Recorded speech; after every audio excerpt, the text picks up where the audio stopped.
Assalamualaikum warahmatullahi wabarakatuh. Saya Yani Agustin. Saya dari mahasiswi FKIP UHAMKA. Berikut saya akan memberikan hasil laporan PLT 1 saya bersama teman-teman saya, yaitu ada Azahra Sabila, Khairunisa Aprilia Ayunda, Winda Sultia, dan Mediani Kurata Ayu.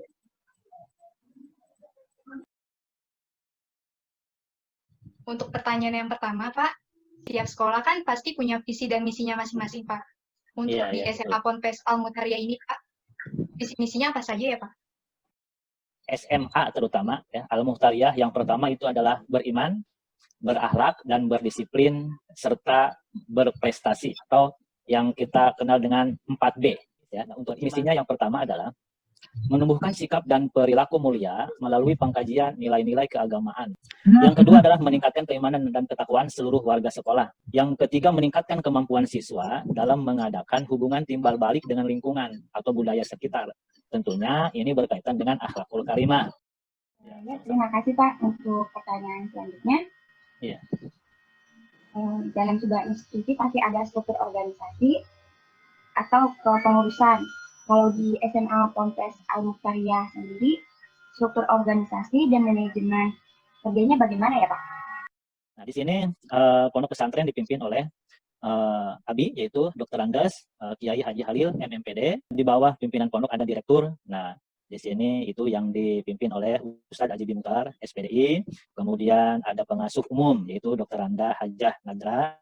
Nah, kemudian di bawahnya juga ada di sini pengasuh santri putri, yaitu Ustazah Sakilah, SPDI. Ada pengasuh santri putra, yaitu Ustadz Nazmuddin, SPDI. Dan termasuk di sini ada Dewan Guru. Yang pertama itu bagian kurikulum. Nah, untuk jenjang SMA itu yaitu saya sendiri, ya. Nah, itu untuk operator sekolah saya sendiri merangkap. Nah, untuk ada pembina eskul atau kalau di pondok di sini dikenal dengan namanya OPPM. Dan untuk di bawah itu, nah biasanya ada namanya wali kelas. Di SMA Al-Muhtariyah itu karena jenjang menengah atas ada 2 jurusan. Yang pertama ada jurusan IPA, ya. Yang kedua ada jurusan IPS. Maka di situ, nah dibagi pembagian kelas-kelas tersebut diberi tanggung jawab kepada wali kelas masing-masing. Untuk tata tertib yang ada di SMA Ponpes Al-Muhtariyah seperti apa ya Pak? Nah, yang pertama itu di dalam kegiatan KBM atau kegiatan belajar mengajar di kelas, itu piket kelas datang ke sekolah paling lambat itu 15 menit sebelum bel dibunyikan. Nah, untuk masuk kelas sendiri, nah itu di SMA Al-Muhtariyah itu masuk jam 7.00. Bagi siswa yang terlambat, nah di sini maka akan diwajibkan untuk melapor ke guru piket dan membawa surat izin masuk kelas dari guru piket. Nah, apabila mereka telah datang ke sekolah tidak membawa surat izin dari guru piket, maka tidak diperkenankan untuk mengikuti KBM. Nah, sebelum ada izin dari guru piket yang bersangkutan. Siswa terlambat 3 kali secara berturut-turut itu akan dikenakan sanksi berupa peringatan. Nah, terutama yang terlambat itu biasanya yang dari luar pondok. Nah, karena kalau yang di pondok, nah karena di sini sekolahnya, nah tentunya itu meminimalisir. Nah, siswa dengan jumlah alfa atau goib atau tidak masuk lebih dari 30 kali dalam 2 semester atau 1 tahun, maka secara otomatis akan dinyatakan tidak naik. Nah, karena kenapa? Nah, ini memberikan pembelajaran buat mereka, nah agar supaya minimal ya mempunyai motivasi untuk belajar. Nah, sehingga kalau misalkan mereka cenderung memiliki alfa atau tidak masuk lebih dari 30 kali dalam 1 tahun, maka bisa dikatakan bahwa mereka itu motivasinya kurang. Nah, sehingga kalau seperti itu terjadi, nah maka menjadikan catatan buat wali kelas pada saat rapat akhir tahun dalam kegiatan kenaikan kelas ini. Nah, siswa dilarang membawa orang luar lingkungan sekolah tanpa seizin pimpinan pondok, kepala sekolah, guru, atau petugas jaga atau penjaga sekolah. Jadi biasanya kalau ada tamu dari luar itu harus izin dulu kepada piket untuk melaporkan kepentingannya itu apa. Terima kasih Pak. Untuk selanjutnya, bagaimana kegiatan-kegiatan seremonial formal di SMA Al-Muhtariyah sendiri Pak? Karena kita basicnya itu pondok pesantren, maka secara manajemen itu mereka 24 jam itu dimonitoring oleh pesantren. Nah, sehingga perlu kiranya, nah kami membuat schedule kegiatan-kegiatan apa saja mereka lakukan selama 24 jam itu. Nah, contoh di sini pada saat jam 4 mereka sudah bangun subuh. Nah, untuk siap melaksanakan subuh berjamaah.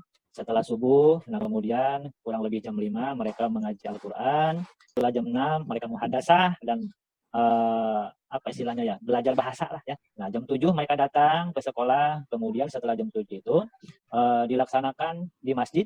Nah, yang pertama itu adalah tadarus Al-Quran. Nah, ini bukan hanya saja yang ada di pondok, tapi yang di luar juga sama, karena berkaitan dengan KBM di kelas.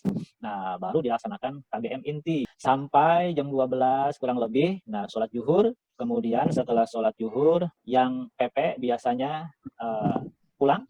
Nah, yang di pesantren biasanya dilanjutkan untuk mengaji 14.00 kegiatan eskul. Nah, sampai waktunya sholat asar, nah berjamaah. Setelah sholat asar kurang lebih jam 16.00, kemudian mereka mengaji kitab kuning, kemudian sampai jam 17.15. Nah, setelah sholat maghrib, kemudian pengajian sorogan istilahnya, pengajian satu-satu kepada para asatidz, para asatidzah yang dibagi kepada beberapa kelompok biasanya, tergantung dari pengetahuan yang mereka memiliki dalam pengetahuannya tentang membaca Al-Quran. Nah, sampai waktunya sholat Isya, kemudian berjamaah, kemudian di sini setelah Isya, nah, zikir, nah, kemudian dilaksanakan dengan eskul yang lainnya, nah, baru kurang lebih perkiraannya jam 22.00, nah, maka mereka waktunya untuk istirahat. Nah, setelah istirahat, nah biasanya ada namanya malam itu ada Qiyamul Lail. Nah, karena diusahakan untuk bangun malam sebagai pembelajaran buat para santri. Selain kegiatan untuk siswanya, adakah kegiatan formal yang menjadi gurunya, Pak? Untuk guru, nah biasanya karena kita ini di bawah naungan Kementerian Pendidikan dan Kebudayaan atau Dinas Pendidikan dan Kebudayaan, maka setiap guru nah biasanya sudah mempunyai yang pertama itu forum tersendiri yang tergabung di dalam MGMP, Musyawarah Guru Mata Pelajaran, itu sesuai dengan mata pelajaran yang diampunya, yang akan membahas tentang kegiatan belajar mengajar, masalah apa saja yang ada di kelas, begitu pula dengan peningkatan mutu pendidikan. Selain di dalam kegiatan MGMP tersebut, ada forum-forum atau kegiatan-kegiatan yang dilaksanakan oleh dinas pendidikan, baik itu kabupaten atau provinsi, sebagai motivasi atau pembelajaran buat kita dari para guru untuk menimba ilmu berkaitan dengan metode-metode apa saja yang akan diterapkan di dalam kegiatan belajar mengajar. Bisa berbentuk pelatihan, nantinya di sana itu ada juga namanya workshop atau pelatihan-pelatihan yang lainnya yang dilaksanakan oleh dinas provinsi atau dinas kabupaten. Untuk selanjutnya, bagaimana dengan kegiatan rutin seperti dalam hal kurikuler dan ekstrakurikuler di SMA Ponpes Al-Muqtaria ini? Biasanya di dalam dulu ya, intrakurikuler dulu. Ya, berkaitan dengan intrakurikuler itu, nah kita di sekolah menggunakan kurikulum 2013 atau dikenal dengan istilah K13. Nah, untuk ekskul sendiri, ekstrakurikuler, nah di sini yang pertama itu adalah pembinaan organisasi pelajar pondok modern atau OPPM. Kalau di sekolah lain namanya OSIS. Ada juga kepramukaan, baik itu putra atau putri. Ada pengajian seni tilawah Al-Quran, ada pengajian kitab kuning, nah sistem Bandungan, nah ada tafsir, ada pidato 3 bahasa. Nah, biasanya di sini dilaksanakan pada saat muhadharah. Itu dilaksanakan setiap hari Jumat, itu pidato 3 bahasa. Yang pertama itu adalah bahasa Arab, yang kedua adalah bahasa Inggris, yang ketiga bahasa Indonesia. Nah, kemudian ada istighosah rutin mingguan atau zikir bersama. Nah, dipimpin oleh para asatidz nanti dan asatidzah yang ada di pondok pesantren. Adapun tentang kurikulernya itu adalah, nah biasanya ada namanya studi religi. Nah, jadi anak-anak itu, nah biasanya belajar bukan hanya saja di kelas, bukan hanya saja di pesantren, tapi belajar keluar juga. Nah, contoh yang paling dekat biasanya kita ziarah ke Banten. Nah, di sana nanti mereka belajar tentang sejarah-sejarah yang ada di Banten. Nah, atau bisa juga masuk ke Museum Banten dan lain sebagainya. Pertanyaan pertama, Ibu sebagai guru biologi mengajar kelas berapa saja ya, Bu? Nah, baik, Ibu langsung bisa jawab ya. Untuk saat ini Ibu pegang di kelas 10, 11, dan 12. Dan itu tentunya khususnya untuk program MIPA ya, karena biologi itu memang adanya di kelas MIPA. Baik, Bu. Bagaimana dengan karakteristik siswa di kelas tersebut ya, Bu? Karakteristik siswa sejauh ini selama masa pembelajaran yang Ibu langsungkan, tentunya karakteristik siswa itu beraneka macam ragam ya, sesuai dengan sifat pembawaan dari anak tersebut. Ya, Bu. Selanjutnya, bagaimana cara Ibu menerapkan pembelajaran di kelas? Penerapan pembelajaran di kelas, selain mengikuti metode pembelajaran yang disampaikan oleh penyampaian materi pendidikan kepada peserta didik, tentunya dilakukan secara sistematis dan teratur ya, dengan menggunakan metode-metode tentunya, mulai dari metode ceramah, bisa juga berupa diskusi, demonstrasi, atau berupa eksperimen. Dalam proses KBM di kelas, sebagai tenaga pendidik pasti akan menemukan berbagai macam hal di luar dari persiapan kita KBM ya. Tentunya salah satunya dengan tidak kondusifnya kelas atau tidak kondusifnya anak pada saat KBM. Maka untuk mengatasinya mungkin diterapkannya metode pembelajaran yang bervariasi, artinya tidak monoton ya, anak itu biar tidak boring atau tidak ya tadi tidak kondusif utamanya ya. Atau bisa juga sebagai pendidik harus melakukan sikap tegas gitu ya kepada siswa agar kelas tersebut bisa kondusif. Atau juga menjadi salah satu guru yang mempunyai sikap menyenangkan buat siswanya. Jadi dalam artian kata ya tadi supaya kelas tersebut kondusif dan anak-anaknya tidak boring dalam kelas. Jadi bagaimana caranya kita sebagai pendidik untuk bisa jadi seorang yang menyenangkan buat siswanya. Ya, atau sesekali kita juga mengadakan KBM di luar, artinya di luar ruangan kita pakai lingkungan sekitar sebagai bahan media untuk belajar. Jadi tidak hanya satu tempat saja. Jadi dari sekian banyaknya hal-hal yang bisa diatasi pada saat ruangan kelas itu tidak kondusif, nah salah satunya bisa kita pakai. Bisa juga menggunakan metode bervariasi, bisa juga menjadi guru yang tegas, ya, menyenangkan untuk siswanya, atau kita pakai sistem belajar di luar kelas, gitu, atau memanfaatkan lingkungan sekitar. Jika di kelas pembelajaran tidak kondusif, bagaimana cara ibu mengatasinya ya? Kalau dalam pembelajaran saat ini juga kan gimana kalau anak-anak itu susah diatur dan lain-lain.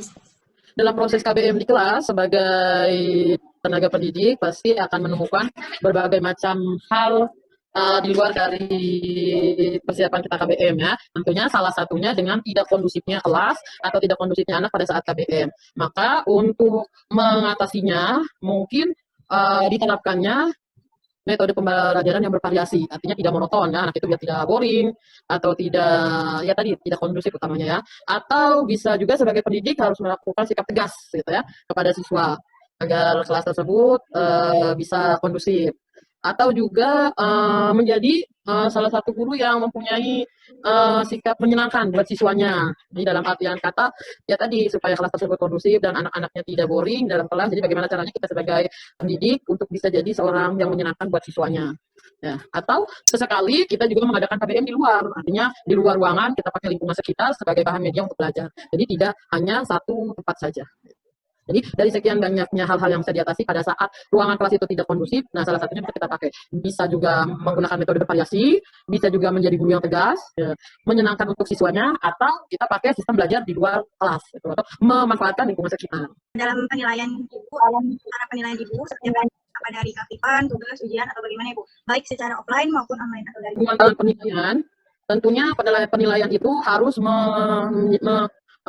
mengacu pada Permendikbud. Nah, Permendikbud yang mengacu tentang penilaian itu adanya pada Permendikbud nomor 23 tahun 2016 tentang standar penilaian, bahwa penilaian itu kan proses di mana pengumpulan dan pengolahan informasi untuk mengukur persiapan hasil belajar. Tentunya itu meliputi 3 aspek. Yang pertama, aspek sikap, yang kedua pengetahuan, dan yang kedua pengetahuan, dan yang ketiga keterampilan. Nah, adapun keaktifan dan tugas itu adalah salah satu dari 3 aspek tersebut, terutama pada aspek sikap.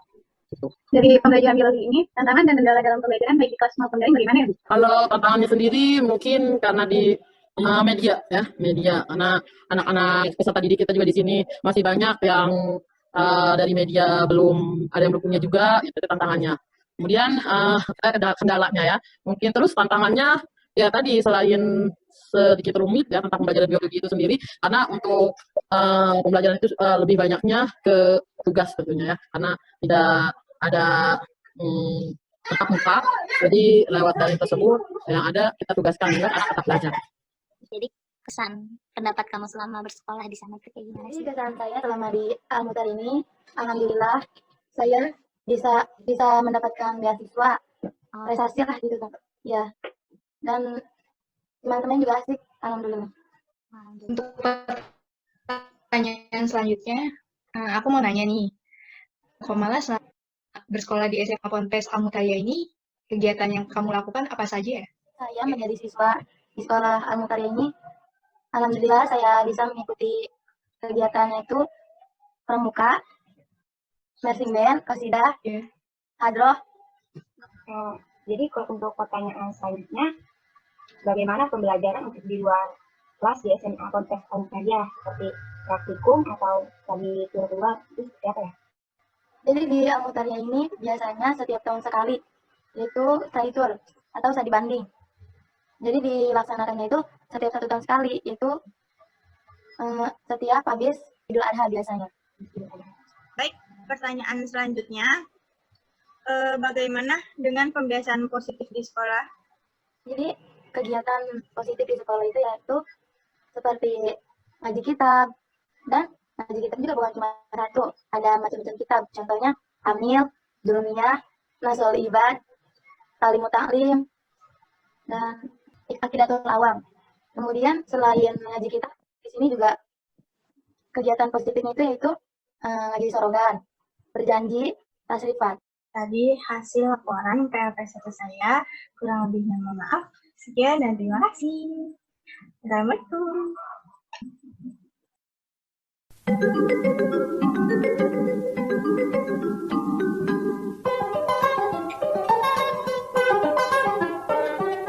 Pagiku cerahku, matahari bersinar, ku gendong tas merah.